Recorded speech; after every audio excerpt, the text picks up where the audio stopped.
Hello everyone, welcome to foundation biology. আজকের যে টপিকটা আমরা শুরু করছি সেটা হচ্ছে 500 সিরিজের যে কোয়েশ্চেন সেট রেখেছি তার আমাদের চতুর্থ পর্ব। এখানে আমরা 76 নাম্বার থেকে শুরু করে মোট 100টি 76 নাম্বার থেকে শুরু করে 100 নম্বর অবধি প্রশ্ন সমাধান করব।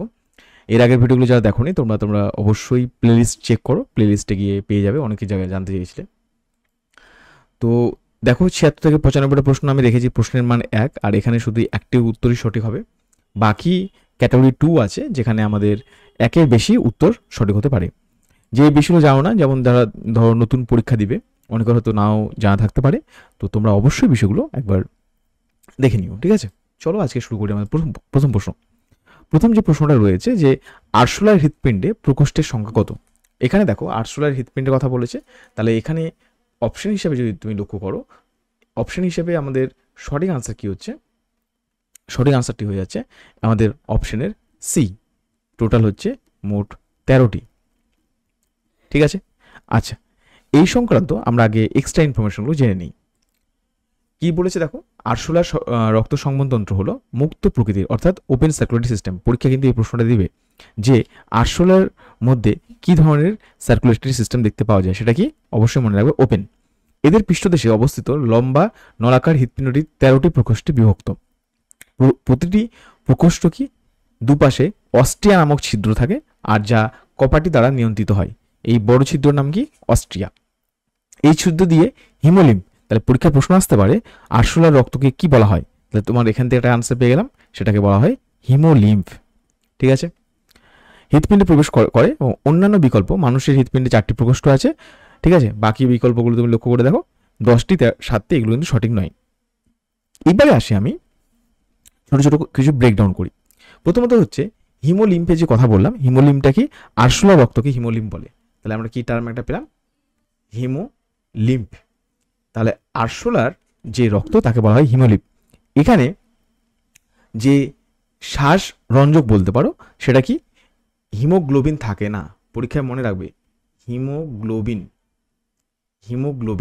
এটা কিন্তু না থাকায় এটা কেমন হয়? তোমার বর্ণহীন বলতে পারো। তাতে হিমোলিম কেমন? সেটা হচ্ছে হিমোগ্লোবিন থাকে না, এটা হচ্ছে বর্ণহীন। আর তার সাথে যেটা খুবই ইম্পর্টেন্ট, সেটা হচ্ছে অক্সিজেন পরিবহনে এটা সাহায্য করে। তাহলে O2 ট্রান্সপোর্টে হেল্প করে, ঠিক আছে? তা আরশোলার ক্ষেত্রে এইটুকু পয়েন্ট মনে রাখবে, এইটুকু পার্ট। আচ্ছা, এরপরে আমি যদি আসি শোষণতন্ত্র, ঠিক আছে? আরশোলার ক্ষেত্রে যদি শোষণতন্ত্রের কথা বলি আমরা, আরশোলার যে শোষণতন্ত্র সেটা হচ্ছে নাম ট্রাকিয়া, বা আমরা একটা বলি শ্বাসনালী, ঠিক আছে? এটা কি হচ্ছে? সরাসরি কি ক্যারি করে? এটা হচ্ছে O2 বহন করে, ঠিক আছে? বা বহন না বলে সরবরাহ বললে বেশি ভালো হয়, অক্সিজেন সরবরাহ করে, ঠিক আছে? আচ্ছা, পরীক্ষায় একটা প্রশ্ন আসতে পারে যে এই যে ট্রাকিয়া, এখানে একটা ছিদ্র আছে, সেই ছিদ্রটার নাম কি? সেটার নাম হচ্ছে স্পাইরাকল। এটার মাধ্যমে কি প্রবেশ করে? অক্সিজেন প্রবেশ করে, ঠিক আছে? নেক্সট, মানুষের হৃৎপিণ্ডের কথা যদি বলি, সেটা আমরা এখনই জানলাম যে 4টি প্রকোষ্ঠ, 4টির মধ্যে 2টি হচ্ছে অলিন্দ আর 2টি হচ্ছে নিলয়, ঠিক আছে? 2টি অলিন্দ আর 2টি নিলয়, বাকি লিখছি না, ঠিক আছে? চলো দেখে নিই আমরা পরবর্তী প্রশ্ন। একটি নিউরো ট্রান্সমিটার যা 2টি নিউরনের সংযোগস্থলে রাসায়নিক বার্তা বহন করে, তার উদাহরণ কি? তাহলে অপশন হিসেবে সঠিক আনসারটি হচ্ছে অপশন বি, তার নাম হচ্ছে অ্যাসিটাইল কোলিন, ঠিক আছে? আচ্ছা, এর এক্সট্রা ইনফরমেশনগুলো একবার দেখে নিই। কি বলেছে? নিউরোট্রান্সমিটার হলো এক প্রকার রাসায়নিক পদার্থ যা নিউরনের অ্যাকশন থেকে নিঃসৃত হয়ে, যেটা সিন্যাপস বা সাইনাস বলা হয়, 2টি নিউরনের সংযোগস্থলকে, পরীক্ষায় এটা প্রশ্ন আসতে পারে, 2টি নিউরনের সংযোগস্থলকে কি বলে? সিন্যাপস লেখা আছে বা সাইনাপস, অতিক্রম করে পরবর্তী যে নিউরন ডেনড্রাইনকে উদ্দীপ্ত করে। তাহলে নিউরো ট্রান্সমিটার কি হয়? আমাদের সিগন্যালকে একটা নিউরন থেকে পরবর্তী নিউরনে পাঠাতে সাহায্য করে। এখানে দেখো অ্যাসিটাইল কোলিন একটি গুরুত্বপূর্ণ নিউরো ট্রান্সমিটার যা স্নায়ু বা পেশি সংযোগস্থলে এবং স্বয়ংক্রিয় স্নায়ুতন্ত্রে বার্তা প্রেরণ করে। পরীক্ষা আসতে পারে অ্যাসিটাইল কোলিন স্বয়ংক্রিয় স্নায়ু যে রয়েছে, স্বয়ংক্রিয় স্নায়ুতন্ত্র, সেটাতে বার্তা বহন করে কিনা, ঠিক আছে? এইটুকু পয়েন্টগুলো মনে রাখতে হবে তোমাকে। এরপরে একটা বিষয় আসে যে পরীক্ষা একটা প্রশ্ন আসতে পারে, এটা মনে রাখবে, যেমন পেশি সংকোচন, স্মৃতি, শেখার মতো কাজ করতে কোন নিউরোট্রান্সমিটার হেল্প করে? তাহলে এটা হচ্ছে অ্যাসিটাইলকোলিন। তাহলে কী কী পেলাম? একটা হচ্ছে যদি বলি স্মৃতির কথা বলি, স্মৃতি, একটা হচ্ছে পেশি কাজ করার সাহায্য, আর তার সাথে যদি একটা পয়েন্ট বলা হয় যেমন ধরো পেশি সংকোচন বা শেখার কথা বলি, এখানে শেখা, ঠিক আছে, এগুলোতে হেল্প করে নিউরোট্রান্সমিটার, ঠিক আছে। আচ্ছা, পরীক্ষায় একটা প্রশ্ন এটা দেয় যে নিউরোট্রান্সমিটার যে সাইনেপটিক যে জায়গাটা ফাঁকা স্থান সেটাকে সাইনাস বলছি, কিন্তু মাঝখানের ফাঁকা স্থানটাকে কি বলা হয়? তাই সেটাকে বলা হয় সাইন্যাপটিক ক্লেপ্ট, ঠিক আছে, এটা মনে রাখবে। ধরো এটা হচ্ছে একটা নিউরনের শেষ ভাগ, এটা হচ্ছে একটা অন্য নিউরনের শেষ ভাগ, এই যে মাঝের যে ফাঁকা স্থানটা পেলাম এই জায়গাটা, এটাকে বলা হয় সাইন্যাপটিক ক্লেপ্ট, ঠিক আছে, এইটুকু জায়গা মনে রাখবে। আচ্ছা, এখানে অতিরিক্ত পয়েন্ট যদি বলতে হয়, যেমন মনে রাখবে যে এখানে যেমন রয়েছে আমাদের হেপারিন। হেপারিনটা কি? হেপারিনটা হচ্ছে অ্যাকচুয়ালি আমাদের শরীরে রক্ত তঞ্চন রোধক, ঠিক আছে, তাহলে এটাকে কি বলা হয় ইংরেজিতে? এটাকে বলা হয় অ্যান্টিকোয়াগুল্যান্ট। তাহলে আমাদের শরীরে হেপারিন থাকার কারণে কি হয়, শরীরের রক্ত যে বাহ, সেই রক্তবাহের মধ্যে রক্ত কিন্তু জমাট বাঁধতে পারে না। পরীক্ষায় প্রশ্নটা দিতে পারে তোমাকে যে আমাদের শরীরের মধ্যে রক্ত যখন চলাচল করে সেটা জমাট বাঁধে না কেন, কার জন্য? তাহলে হেপারিনের জন্য।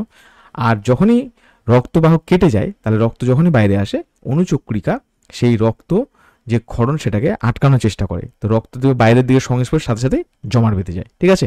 তো হেপারিন সেই কাজটা করে, জমাট বাঁধতে দেয় না।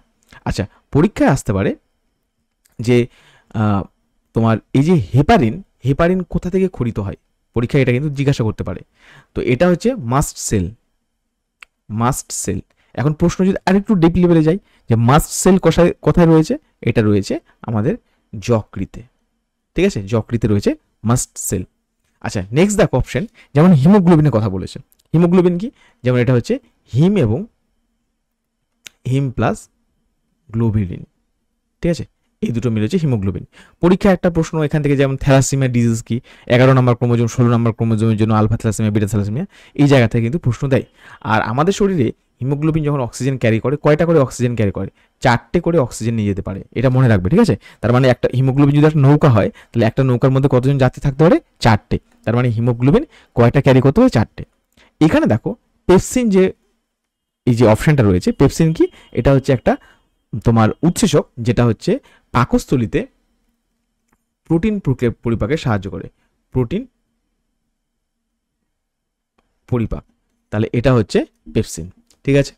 বেশ, চলো চলে যাওয়ার পরবর্তী প্রশ্ন। 78 নম্বর প্রশ্ন কি বলেছে? কোষ চক্রের কোন দশাকে স্থির দশা বা রেস্টিং ফেজ বলা হয়, যেখানে কোষ বিভাজিত না হয়ে বিপাকীয়ভাবে সক্রিয় থাকে? খুবই সহজ একটা প্রশ্ন, এটা আমরা বারবার বা এগুলো করেছি, ঠিক আছে। এখানে সঠিক আনসারটি হচ্ছে, লক্ষ্য করে দেখো, অপশন ডি, যেটাকে বলা হয় G0 দশা। এখন প্রশ্ন হচ্ছে, এই G0 দশাকে আরেকটা নামে ডাকা হয়, যেটাকে বলা হয় কোসেন্ট দশা। পরীক্ষা অনেক সময় G0 না দিয়ে তোমাকে দিতে পারে কোসেন্ট দশা। এখানে সম্পূর্ণভাবে যেটা একটা কোষ বিভাজন কিন্তু ঘটে না, কিন্তু বিপাকীয় কাজগুলো হয়। পরীক্ষায় এই প্রশ্নটা দেয় যে কোষ বিভাজন না হয়ে বিপাকীয়ভাবে সক্রিয় থাকে, তার মানে কি G0 দশা, ঠিক আছে। এই দশা থেকে কোষ পুনরায় কোষ চক্রে প্রবেশ করতে পারে। তাহলে একটা কোনো কোষ চক্র থেকে কোনো একটা কোষ রেস্টিং ফেজে আসতে পারে, আবার প্রয়োজন অনুসারে G0 থেকে আবার কোষ চক্রে যেতে পারে। এটা হচ্ছে ধরো কোষ চক্র, ঠিক আছে। এইটুকু জায়গা তোমাকে মনে রাখতে হবে। আশা করি বুঝতে পেরেছো। এবারে নেক্সট আমরা চলে যাই, যে আমরা যদি দেখি যেটা কোষ চক্রকে কয় ভাগে ভাগ করব, ঠিক আছে। এর দুটো ভাগ থাকে, একটার নাম হচ্ছে প্রস্তুতি দশা, আর একটা হচ্ছে মাইটোটিক দশা, ঠিক আছে। প্রস্তুতি দশার মধ্যে 3টে ভাগ রয়েছে, একটা হচ্ছে G1, S, G2। মাইটোটিকের মধ্যে আমরা দুই ধরনের পেতে পারি, একটা হচ্ছে মাইটোসিস আর একটা হচ্ছে মিওসিস, ঠিক আছে। এই দুটো জিনিস কিন্তু অবশ্যই মনে রেখো। পরবর্তী সময় দেখো যে এস দশা আছে, পরীক্ষা এখান থেকে প্রশ্ন দিতে পারে। এস দশায় কি হয়? এস দশায় দেখা যায় ডিএনএ রেপ্লিকেশন ঘটে। তার ডিএনএ রেপ্লিকেশন কোথায় ঘটে? ডিএনএ রেপ্লিকেশন দেখতে পাওয়া যায় এস দশায়। আচ্ছা, এছাড়া আমরা যদি দেখি অন্যান্য কোষের ক্ষেত্রে, যদি পরীক্ষা দেয় যে আমাদের দুই ধরনের কোষ আছে, একটা হচ্ছে দেহকোষ আর একটা হচ্ছে জনন কোষ। তাহলে তুমি লক্ষ্য করে দেখো এখানে দেহকোষ যেটা, সেটার মধ্যে আমরা কিন্তু মাইটোসিস দেখতে পাবো, আর যেটা জনন কোষ তার মধ্যে দেখতে পাবো মিওসিস। এই পয়েন্টটাও মনে রাখবে। তাহলে দেখো এখানে আমরা এক্সট্রা পয়েন্ট পড়ে নিই কি বলেছে। যেটা বলেছে G0 দশাকে কোয়েশন স্টেজ বলা হয়, যেটা আমি কিছুক্ষণ আগে আলোচনা করলাম, হলো কোষ চক্রের একটি বিশেষ দশা যেখানে কোষ বিভাজিত হয়ে প্রক্রিয়া থেকে বেরিয়ে আসে কিন্তু বিপাকীয়ভাবে সক্রিয় থাকে। অনেকে এই জায়গাটা মিস করে দেয়, ভাবে যে G0 মানে হচ্ছে রেস্টিং, কোনো বিপাকক্রিয়া হবে না। না, কোষের বিপাকক্রিয়া কিন্তু চলতেই থাকে। এই দশায় কোষ আর বিভাজিত হয় না, প্রয়োজন হলে কিছু কোষ এই দশা থেকে বেরিয়ে পুনরায় G1 দশায় প্রবেশ করতে পারে। ঠিক আছে, এই জায়গাটা পড়বে। আমরা চলে যাই পরবর্তী প্রশ্ন আমাদের 79। সেটা হচ্ছে ডাউন সিনড্রোম মানবদেহের কোন প্রকার ক্রোমোজোমীয় অস্বাভাবিকতার ফল? এটা পরীক্ষায় প্রশ্ন কিন্তু দেয়। তো ডাউন সিনড্রোম কথাটা যখন এসেছে, তার আগে এই জায়গাটা ভালো করে বোঝো।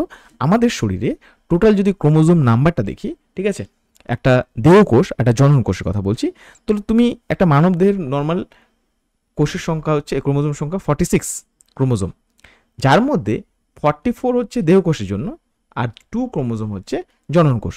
এখন প্রশ্ন হচ্ছে এই দুটো ক্রোমোজোম আমাদের শরীরে দুটো আলাদা আলাদা। যদি এক্স এক্স হয় তাহলে ফিমেল বডিতে চলে গেল, যদি এক্স ওয়াই হয় তাহলে মেল বডিতে চলে গেল। তার মানে এই জনন কোষ মানে দুটো যে কোষ আছে, ক্রোমোজোম আছে, এই ক্রোমোজোমটাই ডিসাইড করে একটা লিভিং অর্গানিজম ছেলে না মেয়ে হবে। এখন ভালো করে বুঝো ব্যাপারটা। ক্রোমোজোম নাম্বার 44 ছিল আর 2 ছিল, মানে 46 ছিল। এখানে বলেছে ডাউন সিনড্রোম কোন প্রকার ক্রোমোজোম অস্বাভাবিকতা। তার মানে কি, যে নাম্বারে ছিল, ধরো 10 নাম্বারে একটা কোনো ক্রোমোজোম আছে, 9 নাম্বারে আছে, 8 নাম্বারে, 11 নাম্বারে, 16 নাম্বারে, তাহলে এই ক্রোমোজোম সংখ্যাগুলো পরপর আছে, কিন্তু কিছু এমন একটা হচ্ছে যার কারণে ক্রোমোজোমের সংখ্যার হেরফের হয়ে যাচ্ছে। ঠিক আছে, তাহলে এখানে আমরা বিশেষ একটা পয়েন্ট আগে দেখে নিই। কি বলেছে দেখো, ডাউন সিনড্রোম হলো একটি জেনেটিক রোগ যা 21 নং অটোজোমাল ক্রোমোজোমের ট্রাইসেমির কারণে হয়। ভালো করে লক্ষ্য রাখো, কত number chromosome? 21 number autosomal chromosome trisomy, অর্থাৎ স্বাভাবিক 2টি কপির পরিবর্তে 21 নম্বর কপিতে 3টি কপি চলে আসে। কেন 3টি কপি আসে? ভালো করে লক্ষ্য করে দেখো, আমরা কিছুক্ষণ আগে বললাম কি 44, তার মানে এখানে লক্ষ্য করে দেখো যে তুমি মোট ক্রোমোজোম সংখ্যা হওয়ার কথা কত ছিল? অলওয়েজ ইকুয়াল, সেটা হচ্ছে 46। কিন্তু যদি সেটা ক্রোমোজোম সংখ্যা বেড়ে যায়, তাহলে 21 নাম্বারে যে দুটো থাকার কথা ছিল সেই জায়গায় যদি আরেকটা যোগ হয়ে যায়, তাহলে মোটটাও তো বেড়ে যাবে। তার মানে কত হচ্ছে? 47। তাহলে দেখো 46-এর পরিবর্তে হয়ে যায় 47। ঠিক আছে, এখানে 44, আমি তো কিছুক্ষণ আগে দেখালাম 44 ছিল অটোজোম আর দেহক্রোম সেক্স ক্রোমোজোম দুটো, তো 44টা বেড়ে কত হচ্ছে? 45। তার মানে 21 নাম্বার ক্রোমোজোমটাতে কি হয়? সংখ্যা বেড়ে যায়। আর এই ঘটনাটাই হচ্ছে কি ডাউন সিনড্রোম। তাহলে তুমি বুঝে গেছো, তোমাদের অপশন হিসেবে তুমি লক্ষ্য করে দেখো 21 নং ক্রোমোজোম ট্রাইসোমি, এই ঘটনাটা ঘটে। বোঝা গেল? আচ্ছা, এই ডাউন সিনড্রোম পড়লেই পরীক্ষায় আমার কোশ্চিন করলে মাথায় যেটা আসে সেটা হচ্ছে টার্নার সিনড্রোম। এটা তোমাকে মনে রাখতে হবে, টার্নার সিনড্রোম। তার ডাউন সিনড্রোম একটা পার্ট, আর একটা পার্টের নাম কি? জেনেটিক রোগ, যার নাম হচ্ছে টার্নার সিনড্রোম। এই টার্নার সিনড্রোমে কি হয়?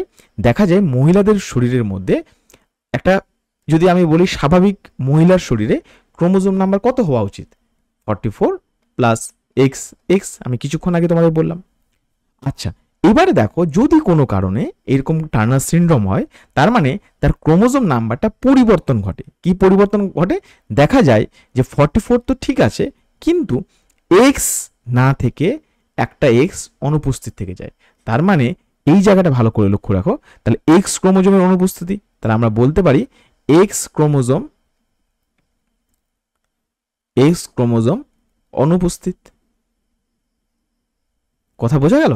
তাহলে এই যে এক্স ক্রোমোজোমটা অনুপস্থিত, এটাকে বলা হচ্ছে টার্নার সিনড্রোম। তার মানে কাদের শরীরে এটা দেখতে পাবো? ফিমেলদের বডিতে। আরেকটা ডিজিজ আমি পড়িয়ে দিই, কারণ হচ্ছে বলা যায় না, কোশ্চেনের লেভেল অনুযায়ী আমার মনে হয় এটা দিতে পারে। ঠিক আছে, তোমরা তাই পড়ে নাও, খুব কঠিন না, খুবই সহজ। সেটা হচ্ছে ক্লাইনফেল্টার সিনড্রোম। তো এই যে ক্লাইনফেল্টার সিনড্রোম, এটা অ্যাকচুয়ালি কি? দেখো, আমরা যদি আবার ফিরে আসি, একটা স্বাভাবিক পুরুষ, যেমন আমরা কিছুক্ষণ আগে স্বাভাবিক মহিলা দেখলাম, স্বাভাবিক পরিবেশে কি আছে 44 প্লাস XY। কিন্তু যদি কারো ক্ষেত্রে ক্লাইনফেল্টার সিনড্রোম হয় তো সেক্ষেত্রে তার যে সংখ্যা সেটা পরিবর্তন ঘটবে। কি পরিবর্তন ঘটবে দেখো, 44 প্লাস এক্স এক্স ওয়াই, তার মানে কি একটা এক্স বেড়ে গেল, আর স্ত্রীদের ক্ষেত্রে কি কমে গেছিল।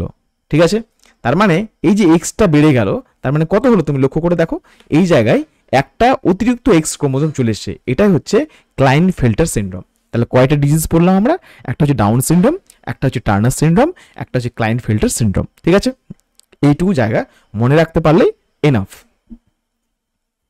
আমরা চলে যাই আমাদের পরবর্তী প্রশ্নে। উদ্ভিদের পত্ররন্ধ্র অর্থাৎ স্টোমাটা খোলা ও বন্ধ হওয়া নিয়ন্ত্রণকারী আয়ন কোনটি? তার মানে এখানে অপশন হিসেবে সঠিক উত্তর কোনটা হবে যদি আমরা একবার দেখে নিই। ধরো এটা হচ্ছে আমাদের একটা স্টোমাটার স্ট্রাকচার, যেটা ওপেন হলে এই জায়গাটা ডিস্টেন্স হবে, আর একটা জায়গায় ক্লোজড মানে বন্ধ। এখানে জায়গাটা ভালো করে বোঝো, খুবই ইন্টারেস্টিং। স্টোমাটা যখন ওপেন হয় তো কতগুলো জিনিস ঘটে, কি দেখো, এখান থেকে H2 বেরিয়ে যেতে পারে, এখান থেকে বেরিয়ে আসে অক্সিজেন, আর বাইরের দিক থেকে ওটার মধ্যে প্রবেশ করে CO2। তাহলে স্টোমাটা ওপেন হওয়া মানে পরিবেশের একটা ব্যালেন্স হওয়া। কিন্তু বলেছে এই পত্ররন্ধ্র খোলার জন্য নিয়ন্ত্রণ করে আয়ন, পরীক্ষায় প্রশ্নটা দেয়। তো এখানে গুরুত্বপূর্ণ যতগুলো আয়ন আছে তার মধ্যে অপশন সি অর্থাৎ পটাশিয়াম হচ্ছে আমাদের সেই আয়ন যেটা গার্ড সেলকে খুলতে এবং বন্ধ হতে সাহায্য করে। তাহলে আমরা বলতে পারি স্টোমাটা অ্যাকচুয়ালি কি হয়, গ্যাসিয়াস বিনিময় করতে সাহায্য করে, আর এই স্টোমাটার উপরে নির্ভর করেই সালোক সংশ্লেষ হয়। ঠিক আছে, এই জায়গাটা পড়তে হবে। এবার নেক্সট দেখো, পরীক্ষায় যেটা দেয়, আমার যেটা পড়ানোর অভিজ্ঞতা থেকে বলছি, যেমন বাষ্পমোচন। ঠিক আছে, বাষ্পমোচন হচ্ছে আমাদের শরীরের উদ্ভিদের শরীরের অতিরিক্ত জলকে বাইরে বার করে দেওয়া। ঠিক আছে, তাহলে বাষ্পমোচন যে ঘটনাটা, এই তোমার বাষ্পমোচনটাও অ্যাকচুয়ালি করছে কে, তাহলে করছে কে স্টোমাটা। তার মানে কি এই যে বোঝালাম H2O। এখন প্রশ্ন হচ্ছে একটা হরমোনের নাম ABA, এটা আমি অলরেডি বলেছি, অ্যাবসিসিক অ্যাসিড। এই হরমোনের অভাব হলে কি হয়, এটা যদি কোনো কারণে ফল করে যায় তাহলে পত্ররন্ধ্র সেটা বন্ধ হবে না। ঠিক আছে, তার মানে এই পত্ররন্ধ্র কিন্তু বন্ধ হতে হবে না। ঠিক আছে, আর এই মানে অ্যাবসিসিক অ্যাসিড, ঠিক আছে, কি হচ্ছে তোমার জলের যদি অভাব হয়, ঠিক আছে, তাহলে জলের অভাব যদি একটা পয়েন্ট আসে যে ধরো একটা উদ্ভিদের জলের ঘাটতি হয়েছে, তাহলে এই অ্যাবসিসিক অ্যাসিড যে হরমোনটা, ঠিক আছে, জলের যদি অভাব হয় তাহলে পত্ররন্ধ্র বন্ধ করতে সাহায্য করে। তার মানে এটাকে আমরা ঘুরিয়ে বলতে পারি, অ্যাবসিসিক অ্যাসিড জলের অভাব যখন হয়, H2O ফল করে যায়, তখন পত্ররন্ধ্র বন্ধ করতে সাহায্য করে। তাহলে এখানে হবে না কেটে দিয়ে পত্ররন্ধ্র বন্ধ করতে সাহায্য করছে। আচ্ছা, এখানে ম্যাগনেসিয়ামটা আমার মনে হয় ইম্পর্টেন্ট। যেমন ম্যাগনেসিয়াম এটা হচ্ছে তোমার ক্লোরোফিল অণুর গঠনে গুরুত্বপূর্ণ ভূমিকা পালন করে। তাহলে কি ক্লোরোফিল অণুর গঠনে গুরুত্বপূর্ণ ভূমিকা পালন করছে। আর ক্যালসিয়াম যেটা দেখতে পাচ্ছ, এই ক্যালসিয়ামটা হচ্ছে কি একটা কোষ প্রাচীর গঠন আর বিভিন্ন সংকেত পরিবহনে সাহায্য করে। তাহলে কোষ প্রাচীরের গঠন, কোষ প্রাচীরের গঠন ও বিভিন্ন সংকেত পরিবহনে সাহায্য করে, বিভিন্ন সংকেত পরিবহনে সাহায্য করে। ঠিক আছে, এইটুকু জায়গা একদম পড়ে নিও। চলে যাই আমরা এর অতিরিক্ত পয়েন্টে। পত্ররন্ধ্রে খোলা বন্ধ হওয়া মূলত রক্ষী কোষ অর্থাৎ গার্ড সেলের কথা বলা হয়েছে, রসস্ফীতির উপর নির্ভরশীল। দিনের বেলায় সালোকসংশ্লেষের সময় পটাশিয়াম আয়ন পার্শ্ববর্তী কোষ থেকে রক্ষী কোষে প্রবেশ করে, এর ফলে রক্ষী কোষের অভিস্রবণ যে বিভব, অসমোটিক পটেনশিয়াল বা অভিস্রবণ বিভব, সেটা কি হয়, কমে যায়। ফলে জল অন্ত অভিস্রবণ প্রক্রিয়া প্রবেশ করে, ফলে রক্ষী কোষ ফুলে ওঠে, আর ফুলে গেলেই পত্ররন্ধ্র কি হয়, খুলে যায়। বোঝা গেল? আচ্ছা, চলে যাই আমরা পরবর্তী প্রশ্ন। বায়ুমণ্ডলের ওজোন স্তরের ক্ষয়ের জন্য দায়ী প্রধান গ্যাসটি হলো। এখানে দেখো বায়ু কি বলেছে, ওজোন স্তর বলেছে। তাহলে ওজোন স্তরের জন্য ওজোন স্তরের জন্য মেইন এখানে দায়ী হচ্ছে ক্লোরোফ্লুরোকার্বন, যেটাকে আমরা সংক্ষেপে কি বলি, সিএফসি। এখানে একটা ছোট্ট পয়েন্ট বোঝো, বায়ুমণ্ডলের যে স্ট্র্যাটোস্ফিয়ার, সেই স্ট্র্যাটোস্ফিয়ারে কি অবস্থান করছে, তোমার হচ্ছে ওজোন স্তর। আর এই ওজোন স্তরে সূর্য রশ্মির যে ক্ষতিকারক লাইট, সেটা হচ্ছে অতিবেগুনি রশ্মি, আলট্রাভায়োলেট রশ্মি শোষণ করে, জীবজগৎকে রক্ষা করে, ওজোন স্তর রক্ষা করছে আমাদেরকে। এইবারে দেখো কি হয়, এই ক্লোরোফ্লুরোকার্বন কোথা থেকে সিক্রিট করছে, এটা হচ্ছে বিষয়। এটা সিক্রিট করছে একটা হচ্ছে ফ্রিজ, যেটাকে আমরা বলি রেফ্রিজারেটর, ঠিক আছে। তারপরে হচ্ছে যেমন এসি থেকেও পাওয়া যায় কিন্তু, ঠিক আছে। তারপরে হচ্ছে অ্যারোসেল স্প্রে এটাতে থাকে।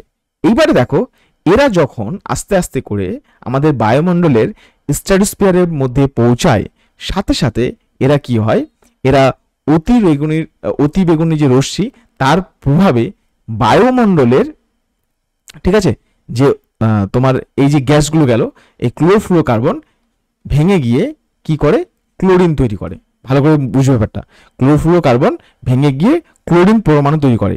আর এই ক্লোরিন যে পরমাণুটা তৈরি হলো, এটা কার মতো কাজ করে, অনুঘটকের মতো কাজ করে। কি হিসেবে কাজ করে দেখো, লক্ষ লক্ষ O3 কে ভেঙে দেয়, আর এই ভেঙে দেওয়ার ফলেই সৃষ্টি হয় ওজোন হোল, ঠিক আছে। তাহলে বুঝতে পারলে পয়েন্টটা, অ্যাকচুয়ালি ফ্রিজ, এসি, অ্যারোসেল যে স্প্রে, এগুলো থেকে এটা প্রতিনিয়ত কি হচ্ছে, খরিত হচ্ছে। আর বায়ুমণ্ডল স্ট্র্যাটোস্ফিয়ার যে আছে, সেখানে যায়, সিএফসি কে তোমার ভেঙে দেয়, ভেঙে দিয়ে কিসে কনভার্ট করছে, সেটা হচ্ছে অনুঘটক হিসেবে কাজ করছে ক্লোরিনে, আর সেটা ওজোন স্তরকে ভেঙে দিচ্ছে। বোঝা যাচ্ছে এটুকু পয়েন্ট। আচ্ছা, নেক্সট যদি আমরা দেখি, তোমার এখান থেকে পরীক্ষার প্রশ্ন আসে যে অন্যান্য ওজোন ক্ষতিকারক যে পদার্থ, যেমন হ্যালোন, কার্বন টেট্রাক্লোরাইড, CCl4, ঠিক আছে, এই নামগুলো মনে রাখবে, ঠিক আছে, ওজোন স্তরে ক্ষয়ের জন্য দায়ী। আচ্ছা, পরীক্ষার জন্য আমার মনে হয় একটা প্রশ্ন দিতে পারে, যেটা হচ্ছে মন্ট্রিয়াল প্রোটোকল, এটা কিন্তু আসতে পারে। সেটা হচ্ছে মন্ট্রিয়াল প্রোটোকল, ঠিক আছে, এটা মনে রাখবে। মন্ট্রিয়াল প্রোটোকল কত সালে হয়েছিল, 1900 তোমার হচ্ছে 87, যাই হোক, হ্যাঁ 1987 এই সময় হয়, যেটা হচ্ছে ক্ষতিকারক যে পদার্থের উৎপাদন ও ব্যবহার নিয়ন্ত্রণের জন্য এটা স্বাক্ষরিত করা হয়েছিল, যে আমরা কিভাবে নিয়ন্ত্রণ করতে পারি। গ্রিন হাউস গ্যাস পরীক্ষা আসতে পারে, যে গ্রিন হাউস গ্যাস কি কি, যেমন কার্বন ডাইঅক্সাইড, মিথেন, পৃথিবীর উষ্ণতা বৃদ্ধিতে এরা সাহায্য করে, ঠিক আছে, কিন্তু এরা সরাসরি ওজোন স্তরকে ক্ষয় করে না। পরীক্ষায় দুটো কোশ্চেন দুইভাবে আসতে পারে, একটা হচ্ছে ওজোন স্তরকে ক্ষতিগ্রস্ত করে কোন গ্যাস, আবার আসতে পারে পৃথিবীর উষ্ণতা বৃদ্ধিতে সাহায্য করে কোন গ্যাস। দেখো কি লিখেছে, ক্লোরোফ্লুরোকার্বন হলো প্রধান ওজোন বিরোধী ধ্বংসকারী পদার্থ, যেটাকে বলা হচ্ছে ওডিএস সংক্ষেপে, এটা মনে রাখবে। ওজোন ডিপ্লেটিং সাবস্টেন্স, এই গ্যাসটি স্ট্র্যাটোস্ফিয়ারে পৌঁছানোর পর অতিবেগুনি রশ্মির প্রভাবে ভেঙে গিয়ে সক্রিয় ক্লোরিন পরমাণু মুক্ত করে। একটি ক্লোরিন পরমাণু অনুঘটের মতো কাজ করলে লক্ষ লক্ষ ওজনকে অতি ভেঙে অক্সিজেনে পরিণত করে, ঠিক আছে, এইটুকু জায়গা পড়বে। পরবর্তী আমরা প্রশ্নে চলে যাই, সেই প্রশ্নটা হচ্ছে মানব দেহে পিত্তরস কোথা থেকে নিঃসৃত হয়। মানব দেহে পিত্তরস কোথা থেকে নিঃসৃত হয়, খুবই সহজ একটা প্রশ্ন। এটা সঠিক আনসার কি হয়েছে, এটা হচ্ছে অপশন এ, ঠিক আছে, অগ্নাশয়। তাই কি, একদমই না। কেন মার্ক করলাম, কারণ হচ্ছে ম্যাক্সিমাম স্টুডেন্ট যখন আমি মক টেস্টগুলো নিয়েছি, এটা অপশন মার্ক করে এসছে। তার সঠিক আনসার কি হচ্ছে, বাইল সিক্রিট করে, সেটা হচ্ছে যকৃৎ থেকে। তাহলে আমাদের সঠিক আনসার হচ্ছে অপশন সি। তো জিনিসগুলো বুঝে বুঝে করলে আমাদের ভুল খুবই কম হয়। আচ্ছা, পরীক্ষায় একটা প্রশ্ন আসে যে পিত্তরস এগুলো কোথায় গিয়ে জমা হয়, বাইল কোথায় গিয়ে জমা হয়, সেটার নাম হচ্ছে গল ব্লাডার। পরীক্ষায় এই গল ব্লাডারের থেকেও প্রশ্ন আসে, ঠিক আছে। একটা প্রশ্ন বলছি দেখো, যেমন আমাদের শরীরে যদি ফ্যাট আসে, ফ্যাটকে তো আমরা কনজিউম করছি খাবারের মাধ্যমে ফ্যাটকে খাচ্ছি, এই ফ্যাটটাকে গল ব্লাডারে অবস্থিত বাইল কি করে, ফ্যাটটার উপরে কাজ করে, আর ফ্যাটকে বানিয়ে দেয় ইমালসিফাইড, ঠিক আছে, ইমালসিফিকেশন বলে, ইমালসিফাইড ফ্যাট, মানে বড় বড় কণাগুলোকে ভেঙে দিয়ে ফ্যাটের ক্ষুদ্র ক্ষুদ্র কণায় পরিণত করে। আচ্ছা, পরবর্তী আমরা এখানে দেখি পিত্তরসের মধ্যে কি কি থাকে, এটা একটু পয়েন্ট আসতে পারে। পিত্তরসের মধ্যে কি কি থাকে, যেমন এর মধ্যে সবথেকে বেশি পাওয়া যায় সেটা হচ্ছে লবণ, মানে কি বাইল সল্ট, তারপরে থাকতে পারে রঞ্জক, ঠিক আছে, তার সাথে থাকে হচ্ছে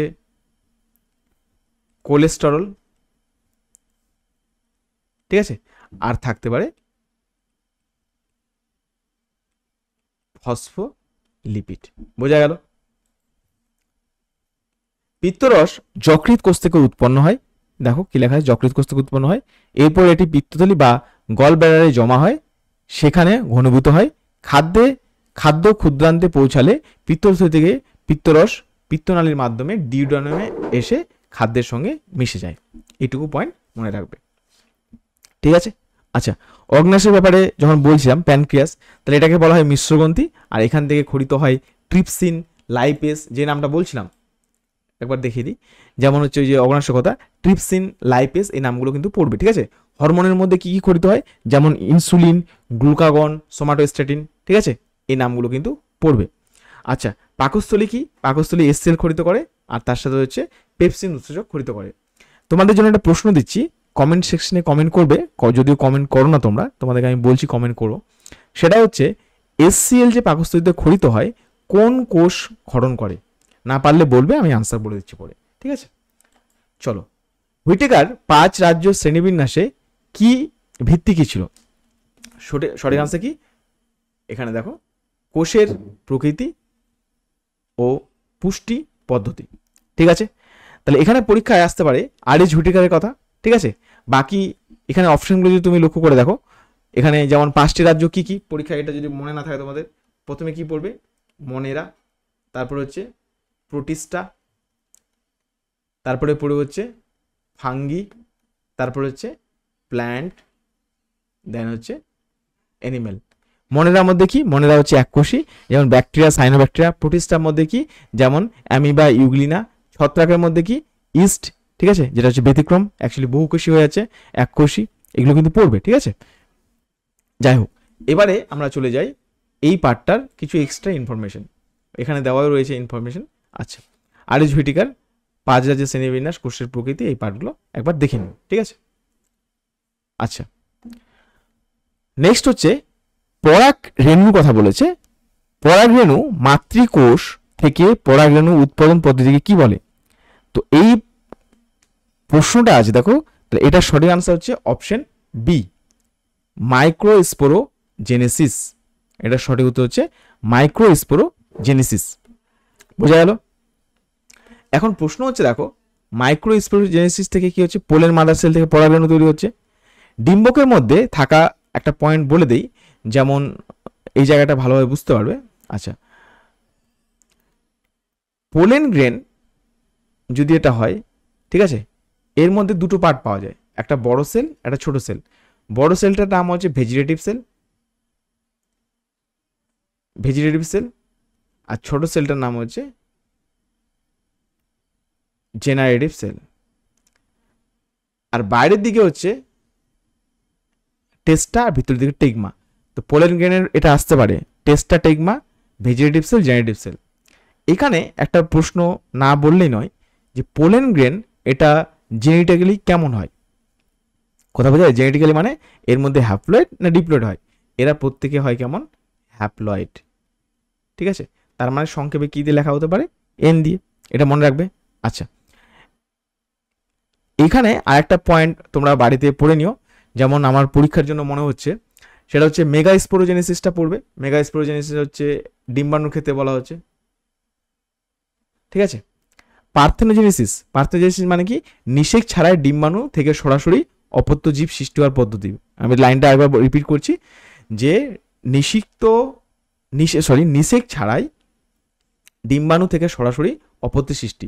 যেমন পার্থেনোজেনেসিস কার দেখতে পাওয়া যায়, সেটা হচ্ছে মৌমাছি, ঠিক আছে। তারপর হচ্ছে বোলতা, এই নামগুলো মনে রেখো। আচ্ছা, লাস্ট হচ্ছে অ্যাপোগ্যামি। অ্যাপোগ্যামি কথা অর্থ কি, নিষেক ছাড়া হ্যাপ্লয়েড ডিম্বাণু ব্যতীত ভ্রূণস্থলী যেমন আছে না, ভ্রূণস্থলী, যে কোনো হ্যাপ্লয়েড কোষ থেকে ভ্রূণ গঠন পদ্ধতি, ঠিক আছে। হ্যাপ্লয়েড ডিম্বাণু থেকে বাকি অন্যান্য জায়গা থেকে, ভ্রূণস্থলী যে কোনো হ্যাপ্লয়েড কোষ থেকে। তাহলে এই পয়েন্টটা হচ্ছে ভ্রূণস্থলীর যে কোনো হ্যাপ্লয়েড সেল, হ্যাপ্লয়েড সেল, এই হ্যাপ্লয়েড সেল থেকে ভ্রূণ তৈরি হওয়া। ঠিক আছে, এই পয়েন্টটা মনে রাখবা। আচ্ছা, নেক্সট দেখো মাইক্রোস্পোরোজেনেসিস কি, এই যে প্রসেসটা বললাম, ডিপ্লয়েড, মাইক্রোস্পোর, পোলেন গ্রেন, এগুলো মনে রেখো। চলো নেক্সট দেখো উদ্ভিদের কোন কলার মাধ্যমে জল ও খনিজ লবণ ঊর্ধ্বমুখে পরিবাহিত হয়। এটা খুবই একটা সহজ প্রশ্ন আমি রেখেছি। এর আগের দিন আমি জাইলেম ফ্লোয়েমের টাইপগুলো পড়তে বলেছিলাম। ঠিক আছে, ফ্লোয়েমে কি থাকে, কোনটাতে কি উপাদান, কিভাবে কাজ করে, এটা কিন্তু ডিটেলসে আলোচনা করেছি। তো জলের যে ঊর্ধ্বমুখী একমাত্র কার দ্বারা সম্ভব, সেটা হচ্ছে এইখানে আমাদের অপশন হিসেবে জাইলেম। জাইলেম। আচ্ছা, ফ্লোয়েম যেটা করে, ফ্লোয়েম হচ্ছে উভমুখী, আর জাইলেম কি, সেটা হচ্ছে একমুখী। এটুকু মনে রাখবে, ঠিক আছে। আচ্ছা, পরীক্ষায় একটা প্রশ্ন দিতে পারে, যে তোমাদের জন্যই রাখছি প্রশ্নটা, শোনো ভালোভাবে, যে পাতায় যে খাবারটা তৈরি হয় সেটা হচ্ছে গ্লুকোজ। তাহলে জাইলেম যখন শরীরের অন্যান্য অংশে অর্থাৎ উদ্ভিদের বিভিন্ন অংশে যখন খাবারটাকে পৌঁছায়, সেটা কি রূপে পৌঁছায়, মানে গ্লুকোজ রূপে না অন্য কোনো রূপে? ঠিক আছে, এটা আনসার করবে তো। এর আগে একটা প্রশ্ন দিলাম আর এখন একটা প্রশ্ন দিলাম। তাহলে কি হচ্ছে দেখো, জাইলেম একটি সংবহন কলা যা উদ্ভিদের মূল থেকে শোষিত জল, জলে দ্রবীভূত খনিজ লবণ পাতায় পৌঁছে দেয়। এই পরিবহন সর্বদা ঊর্ধ্বমুখী, আপওয়ার্ড ডিরেকশন হয়। জাইলেম ভেসিকল ট্র্যাকের নামক উপাদান এই পরিবহনের জন্য দায়ী। ঠিক আছে, এই জায়গাগুলো মনে রাখবে। তাহলে এখান থেকে জাইলেমের ভেসেল এবং ট্র্যাকিট। পরবর্তী প্রশ্ন, নিম্নলিখিত কোনটি ভারতের একটি বিলুপ্তপ্রায় প্রাণী? এটা খুবই সহজ, পারা উচিত তোমাদের, আশা করি সবাই করবে answer. Option D, Himalayan quail. ঠিক আছে, এটা হচ্ছে একটা বিলুপ্তপ্রায়, অর্থাৎ এটা হচ্ছে ক্রিটিক্যালি এন্ডেঞ্জার্ড বলা হয়। ঠিক আছে, বিলুপ্তপ্রায় কথার অর্থ হচ্ছে ক্রিটিক্যালি এন্ডেঞ্জার্ড, মনে থাকবে। আচ্ছা, এখানে একটা পয়েন্ট বলি, যেমন এশিয়াটিক সিংহ বলেছে, এটি একটি বিপন্ন, এন্ডেঞ্জার্ড, এগুলো কিন্তু ভালো করে পড়ে যেও। আমি যেগুলো লিখে দিলাম এর বাইরে কিন্তু আসবে না, কিন্তু এন্ডেঞ্জার্ড পার্টটা টেক্সট বুক থেকে একবার দেখে নেবে কোনটার এক্সাম্পল। আমি এক্সাম্পল লিখছি না, কিন্তু তোমাকে আমি এরিয়াটা বলে দিচ্ছি, এখান থেকে প্রশ্ন হবেই। ঠিক আছে, তাহলে এশিয়াটিক লায়ন কি এন্ডেঞ্জার্ডের মধ্যে পড়ছে। ঠিক আছে, এন্ডেঞ্জার্ড তার মানে কি বিপন্ন বলা হয় এটাকে, বিপন্ন। নেক্সট প্রশ্ন দেখো, এক সিংহ গন্ডার এটা কোথায় পাওয়া যায়? ঠিক আছে, এটা হলে ভার্নারেবল বলা হয়, ভার্নারেবল। ঠিক আছে, বাংলায় হচ্ছে সংকটাপন্ন, সংকটাপন্ন। ঠিক আছে, নেক্সট দেখো, কৃষ্ণসার হরিণ এটা হচ্ছে লিস্ট কনসার্ন, লিস্ট কনসার্ন তার মানে সংকট মুক্ত, সংকট মুক্ত, এই জায়গায় মনে রেখো। আচ্ছা, পরীক্ষা একটা প্রশ্ন দেয় যে যেটা ভারতীয় বন্যপ্রাণী সুরক্ষা আইন যেটা, সেটা কত সালে লাগু হয়? বন্যপ্রাণী সুরক্ষা আইন, সেটা হচ্ছে 1972 সালে। ঠিক আছে, দেখো হিমালয়ান কুইল একটি চরম বিপন্ন, বিলুপ্ত, এক্সটিংক্ট বলে মনে করেন, কারণ 1876 সালের পর থেকে এই পাখিটিকে নির্ভরযোগ্যভাবে দেখা যায়নি, তাই প্রদত্ত বিকল্পগুলির মধ্যে বিলুপ্ত প্রায়ের মধ্যে সেটি পড়ছে। ঠিক আছে, আচ্ছা, মানব বৃক্ষের গঠনগত ও কার্যগত একক কোনটি? তাহলে মানব বৃক্ষের গঠনগত কার্যগত একক কি? প্রত্যেকেরই জানা এটা, এটা হচ্ছে নেফ্রন। যখনই কিডনির ব্যাপারে আসবে, কিডনিতে কি পড়বে? কিডনিতে পড়বে যে আমাদের নেফ্রনের সংখ্যা সেটা হচ্ছে 10 লক্ষ প্রত্যেকটা কিডনিতে। আচ্ছা, আমাদের শরীরে প্রধান রচিত পদার্থ কি? সেটা হচ্ছে ইউরিয়া, যেটাকে আমরা কেমন টাইপের প্রাণী? তাহলে ইউরোকোটেলিক, বোঝা গেল?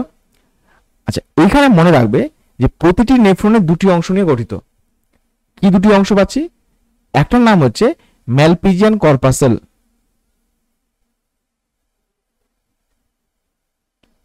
ম্যালপিজিয়ান কর্পাসেল, ঠিক আছে। আর একটা নাম হচ্ছে বমেন্স ক্যাপসুল, সরি না না এটা ভুল হচ্ছে, এই পয়েন্টটা এক জায়গায় হয়ে গেল, আমি পরে বুঝিয়ে দিচ্ছি। একটা হচ্ছে ম্যালপিজিয়ান কর্পাসেল, আরেকটা পয়েন্ট হচ্ছে বৃত্তীয় মানে বৃক্ষীয় নালিকা, বৃক্ষীয় নালিকা। এই ম্যালপিজিয়ান কর্পাসের মধ্যে দুটো জিনিস থাকে, একটার নাম হচ্ছে গ্লোমেরুলাস, আরেকটা হচ্ছে বমেন্স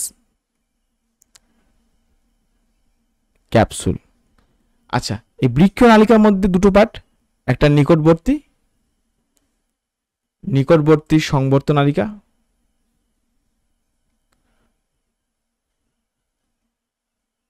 ঠিক আছে, আর একটা হচ্ছে দূরবর্তী সংবর্তী নালিকা, সংবর্ত অ্যাকচুয়ালি, ঠিক আছে, এটা মনে রাখবে। আর তার সাথে এদের দুজনের মাঝে কে থাকে, এদের মাঝে থাকে হচ্ছে, এটা যদি 1 হয় এটা হবে 2 আর এটা হবে 3, এটার মধ্যে থাকে হেনলি লুপ, ঠিক আছে, এটা মনে রাখবে। আচ্ছা, পরীক্ষার জন্য কতগুলো পয়েন্ট তোমরা নিজেরা দেখে নিও, আমি আর এখানে যাচ্ছি না। যেমন হচ্ছে মূত্রের পিএইচ কত, তারপরে হচ্ছে পরীক্ষা যেটা দেয় যে আমাদের বৃক্কে থেকে কি কি হরমোন খরিত হয়, এটা তোমরা নিজেরা পড়বে। তার সাথে যেটা পড়বে সেটা হচ্ছে আমাদের কিডনির উপরে অবস্থিত একটা অন্তঃক্ষরা গ্রন্থি, যেটা হচ্ছে অ্যাড্রিনাল গ্ল্যান্ড বলা হয়, তার দুটো পার্ট, একটা হচ্ছে কর্টেক্স, একটা হচ্ছে মেডেলা, ভিতরের দিকে মেডেলা, বাইরের দিকে কর্টেক্স, সেখান থেকে কোন কোন হরমোন খরিত হয় এই জায়গাগুলো কিন্তু দেখে নিও। নিউরনের ব্যাপারটা জানো, অ্যালভিওলাই জানো, এখানে না পারার মধ্যে হেপাটোসাইট তোমাদের মনে হতে পারে, ঠিক আছে, এটা বলে দিচ্ছি। হেপাটোসাইট হচ্ছে যকৃতের প্রধান কোষ, যকৃতের প্রধান কোষ, ঠিক আছে। তো এখান থেকে যা পড়ার এইটুকুটাই পড়ে যেও, তাহলেই এনাফ, ঠিক আছে। এখানে সব দেওয়া আছে, এই পয়েন্টগুলো একবার দেখে নিও। চলো আমরা দেখে নিই আমাদের পরবর্তী প্রশ্ন। একই জিনের ভিন্ন ভিন্ন রূপ যা সমস্ত ক্রোমোজোম নির্দিষ্ট লোকাশে অবস্থান করে তাদেরকে কি বলা হয়, তাদেরকে বলা হয় অপশন বি, তার নাম হচ্ছে অ্যালিল। এখানে একটা প্রশ্ন হচ্ছে, দেখো আমাদের যে বিভিন্ন জীব রয়েছে, তো জীবের মধ্যে তুমি দেখবে চোখের রং, চুলের প্রকৃতি, এটা বিভিন্নভাবে ভিন্নতা পাবে, আর এই ভিন্নতার পিছনে দায়ী হচ্ছে বেসিক্যালি এই জিন। এখন প্রশ্ন হচ্ছে এরা কোথায় অবস্থান করে, তাহলে আমরা যদি বলি অ্যালিল, তাহলে দুটো জিনের কথা বলা হচ্ছে, যেটা আমরা দেখতে পাবো হোমোলোগাস ক্রোমোজোম, মানে এখানে বলে দেওয়া আছে দেখো সমসংস্থ ক্রোমোজোম। তাহলে এই যে অ্যালিল বলছে, একটা হচ্ছে হোমোজাইগাস হতে পারে, একটা হেটেরোজাইগাস হতে পারে। যেমন ধরো বলছি তোমাকে capital T, capital D small T, তাহলে এটা হচ্ছে হোমোজাইগাস, এটা হচ্ছে কি হেটেরোজাইগাস। নেক্সট দেখো এই জায়গাটা সমসমস্ত ক্রোমোজোম যেমন পড়লে এখানে হোমোজাইগাস, হেটেরোজাইগাস, তাহলে টেস্ট ক্রস, ব্যাক ক্রস, মেন্ডেলের 3টে সূত্র, তারপরে হচ্ছে সহপ্রকটতা, অসম্পূর্ণ প্রকটতা, অলরেডি এগুলো পড়েছি আমরা, তো তবুও তোমরা দেখবে। আমি বলতে চাইছি তোমরা বায়োলজিতে 45+ স্কোর ইজিলি করতে পারবে যদি দুটো জিনিস ফলো করো। এক হচ্ছে আমার পেইড ব্যাচে যে মক টেস্ট নিয়েছিলাম, তার সাথে 500 সিরিজ কোশ্চিন, আর যে মক টেস্টটা ফ্রি ব্যাচে চলছে, এই কোশ্চেনগুলো শুধু প্র্যাকটিস করো ভালো করে, এর বাইরে কোনো কোশ্চেন আসবে না। দেখো অ্যালিল হলো একটি নির্দিষ্ট জিনের বিভিন্ন রূপ, উদাহরণস্বরূপ মটর গাছের উচ্চতার জন্য দায়ী জিনের দুটি অ্যালিল হতে পারে, একটি লম্বা বৈশিষ্ট্যের জন্য, অন্যটি বেটে বৈশিষ্ট্যের জন্য। এরা সমসংস্থ বা হোমোলোগাস একই লোকাসে অবস্থান করে, ঠিক আছে, এইটুকু জায়গা পড়ে নাও। ম্যান্ডেল কিন্তু জিনকে কি নামে অভিহিত করেছিল, পরীক্ষা এটা দিবেই কোশ্চেন যদি আসে, তাহলে হচ্ছে ফ্যাক্টর নামে। পরবর্তী প্রশ্ন কি বলেছে, উদ্ভিদের ফটোট্রপিক চলন নিয়ন্ত্রণকারী হরমোন কোনটি? খুবই সহজ প্রশ্ন, অপশন সি, এটা হচ্ছে অক্সিন। তাহলে আমাদের দেখো আমাদের উদ্ভিদের ক্ষেত্রে আমরা যেমন জিবরেলিন, সাইটোকাইন, অ্যাবসিসিক অলরেডি এগুলো আলোচনা করেছি, আর এগুলোকে নিয়ে আলোচনা করব না। অ্যাবসিসিক অ্যাসিডকে বলা হয় স্ট্রেস হরমোন, এটাও নামটা মনে রেখো, স্ট্রেস হরমোন, ঠিক আছে। চলো এখানে দেখো কি লেখা আছে, ফটোট্রপিক চলন হলো আলোর উৎসের দিকে উদ্ভিদের কাণ্ডের বেঁকে যাওয়া। অক্সিন হরমোন এই প্রক্রিয়া নিয়ন্ত্রণ করে। উদ্ভিদের কাণ্ডে অগ্রভাগে অক্সিন সংশ্লেষিত হয়। যখন একদিকে আলো পড়ে তখন অক্সিন বিপরীত দিকে বেশি পরিমাণে স্থানিত হয়। বিপরীত ঠিক আছে দিকে, মানে বিপরীত দিকে, অ্যাকচুয়ালি এটা ভুল লিখেছে টাইপিং। অক্সিজেনের ঘনত্ব বেশি হয়, সেখানকার কোষগুলি বৃদ্ধি পায়। তাহলে আলো যেদিকে পড়ে ঠিক উল্টো দিকে, তোমার ধরো এটা একটা কাণ্ড, আলো যদি এদিকে পড়ে, সূর্যের আলো, অক্সিজেন কোথায় জমা হবে? বিপরীত দিকে, ঠিক আছে।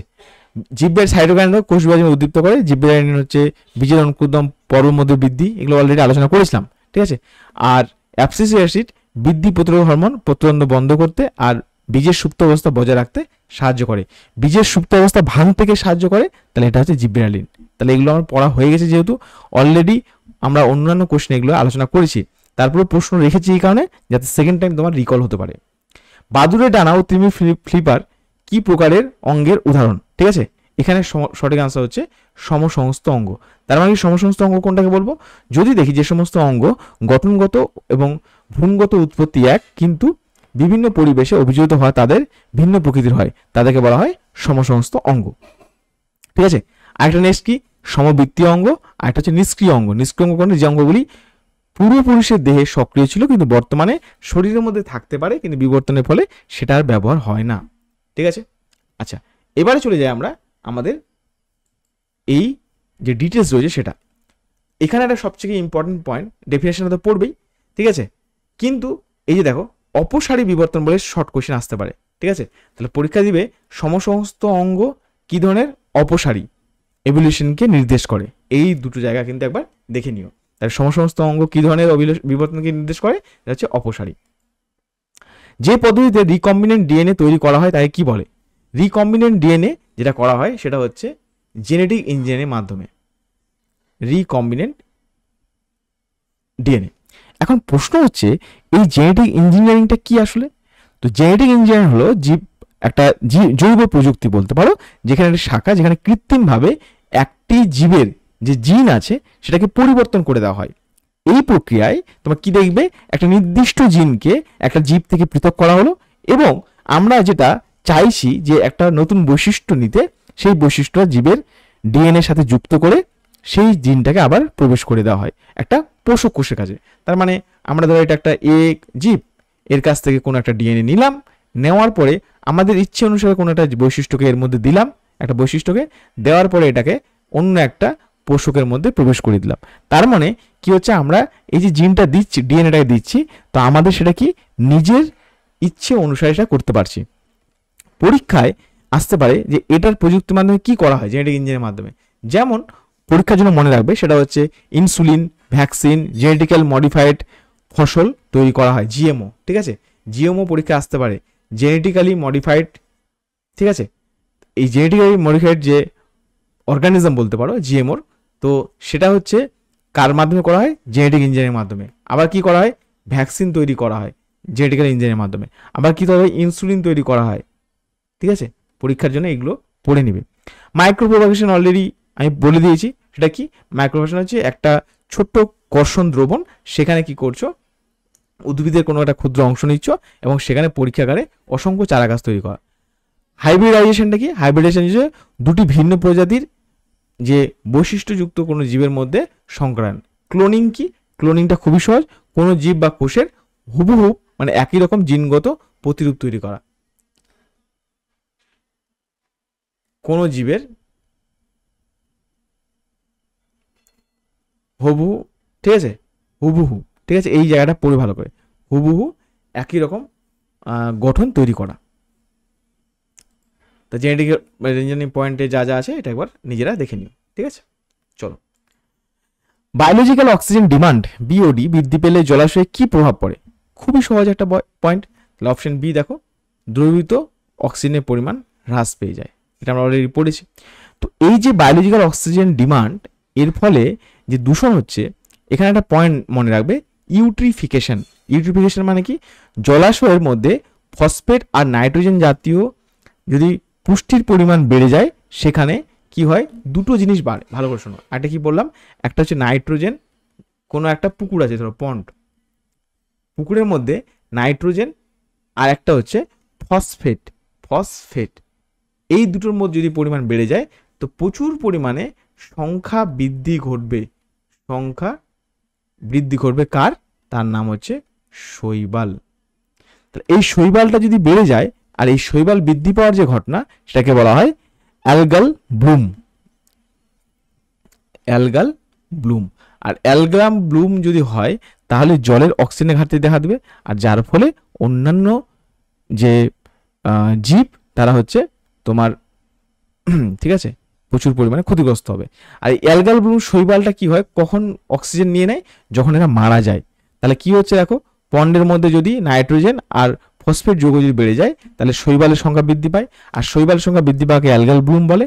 আর যখন অ্যালগাল ব্লুম যখন এরা শৈবালটা মারা যাচ্ছে, সেই মারা যাওয়ার কারণে তারা প্রস্ত হবে বিয়োজনে সাহায্য করে কিছু ব্যাকটেরিয়া, তখন তারা অক্সিজেন ব্যবহার করে, আর এর ফলে জলে অক্সিজেনের ঘাটতি দেখা দেয়। ঠিক আছে, এইটুকু জায়গা মনে রেখো। দেখে নিন নেক্সট পয়েন্ট কি আছে। হ্যাঁ, এই যে জায়গাগুলো দেওয়া আছে এটা একবার নিজেরা পড়ে নেবে। পরবর্তী প্রশ্ন, মানবদেহে লোহিত রক্তকণিকার গড় আয়ু কতদিন? এটার বলার অপেক্ষা রাখে না, এটা হচ্ছে 120 দিন। লোহিত রক্তকণিকা কোথায় তৈরি হয়? আরবিসি। এটা হচ্ছে রেড বন মেরো, রেড বন মেরোতে তৈরি হয়। আচ্ছা, পরীক্ষা যদি জিজ্ঞাসা করে তোমাকে যে ডাব্লিউবিসি কয়টা ভাগ, আমি এটা অলরেডি পড়িয়েছি। 5 ভাগে ভাগ করা হয়, neutrophil, eosinophil, basophil, lymphocyte, monocyte. আমার বলার দরকার নেই, এগুলো পড়া হয়ে গেছে যেহেতু। ডাব্লিউবিসি কে যদি দেখা হয় এরা কতদিন বাঁচতে পারে, তা হচ্ছে 8 থেকে 10 দিন। তোমাকে যদি বলে এটাতে, না একটু ভুল হলো, এটা হচ্ছে প্লেটলেট। ঠিক আছে, প্লেটলেট। শ্বেত রক্তকণিকা কি? শ্বেত রক্তকণিকা কয়েক ঘন্টা পর্যন্ত বাঁচতে পারে। ঠিক আছে, এটা দেহের প্রতিরক্ষা ব্যবস্থার উপরে নির্ভর করে। ডাব্লিউবিসি হচ্ছে কয়েক ঘন্টা। ঠিক আছে, এবার বইয়ে যখন তোমরা পড়বে তোমাদের মনে হতে পারে স্যার আমাদের বই তো আলাদা আছে। তোমাকে যে পয়েন্টটা এখানে দিলাম সেটাই মার্ক করে রাখো। দেখো এই জায়গাগুলো পড়ে নাও। আর আরবিসি কোথায় মারা যায় সেটা হচ্ছে প্লীহাতে। প্লীহাতে আরবিসি বা যকৃতে ধ্বংসপ্রাপ্ত হয়। এই জন্য পরীক্ষাটা প্রশ্ন দেয় লোহিত রক্তকণিকার কবরখানা কোনটাকে বলা হয়। ঠিক আছে, আসবেই পরীক্ষায় যদি কোশ্চেন দেয়।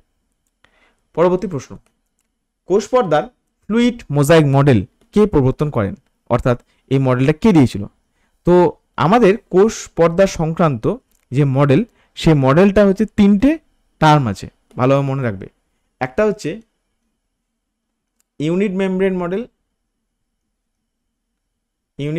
মডেল, একটা হচ্ছে sandwich model,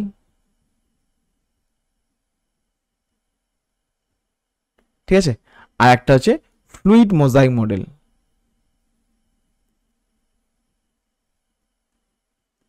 fluid mosaic model. এখন প্রশ্ন হচ্ছে ফ্লুইড মোজাইক মডেল এটা কে আবিষ্কার করে?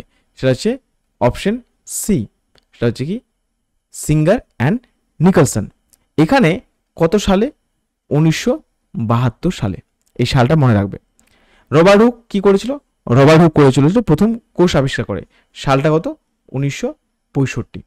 সোয়ান ও স্লেডেন, এটা তো পারার কথা তোমাদের, ঠিক আছে, কি দিয়েছিল? সেল থিওরি, কোষ তত্ত্ব।